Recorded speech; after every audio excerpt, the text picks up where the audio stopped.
L'info écho avec Capital. On commence avec les anciens premiers ministres qui auront finalement le droit de conserver voitures et chauffeurs à vie. Vendredi 20 septembre, Emmanuel Macron a signé un décret qui a été publié au journal officiel dimanche 22 septembre, comme le rapporte le Huffington Post. Le décret prévoit la mise à disposition d'un agent pour leur secrétariat particulier qui sera limité à une durée maximale de 10 ans à compter de la fin de leur fonction et au plus tard jusqu'à ce qu'ils atteignent l'âge de 67 ans. En revanche, quid de la voiture et du chauffeur, leur mise à disposition ne sera pas limitée dans le temps alors qu'Édouard Philippe avait promis la fin de cet avantage. Le chiffre du jour, 44 000, c'est le nombre de suppressions de postes annoncées dans les banques européennes depuis le début de l'année.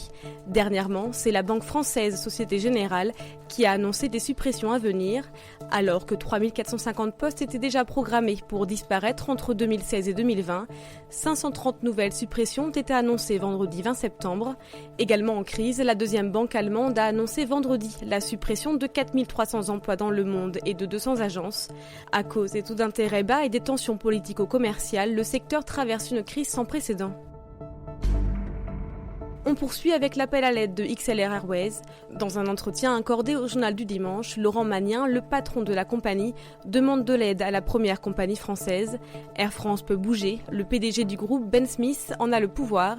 Le dialogue social peut être réglé en 24 heures. En 12 mois, on peut définir un plan et devenir le sniper du groupe Air France sur le low cost long courrier, a-t-il déclaré.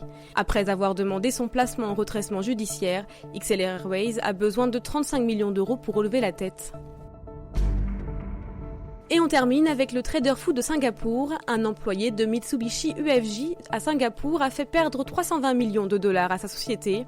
La raison, ces paris risqués pris sans en avertir sa hiérarchie sur le marché du pétrole. Ce trader fou est parvenu à dissimuler le risque de ses paris depuis le début de l'année. Ce n'est qu'au mois d'août dernier qu'il a été démasqué.